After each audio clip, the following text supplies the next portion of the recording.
our comprehensive national strength, our economic strength, in maintaining routine patrols near Huangyan Island, present any difficulties or challenges? The distance between Huangyan Island and the Shisha and Spratly Islands serves as our forward operating base. It's relatively far. Both axes 600 nautical miles. Huangyan Island itself is a very large area where we often refer to Huangyan Island. Appears as a mere dot in the middle of the South China Sea. But zoom in. The triangular lagoon within Huangyan Island, the lagoon spans over 130 square kilometers.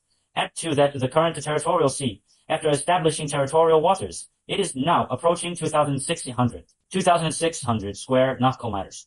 Now I feel only super-tier cities like Beijing, Shanghai, and Guangzhou have such vast areas. In ordinary cities, I don't think they have such large areas managing such a vast area.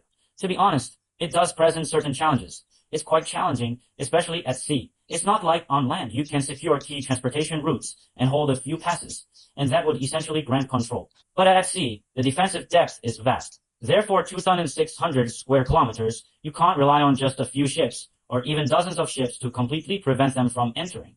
I don't think that's very realistic in the short term, so that's one scenario. And the Philippines is relatively closer. If we send a small boat now, send a ship that is too small, its endurance is limited. And if we send a ship that's too big, the large ship were to engage in this cat-and-mouse game we see. Because the small boat, highly maneuverable, high flexibility and maneuverability, so you still can't handle it. So this does pose a certain challenge for China. But I believe these are all technical issues. More importantly, strategically and policy-wise, regarding Huangyan Island and Sino-Philippine friction, we must maintain a certain degree of flexibility.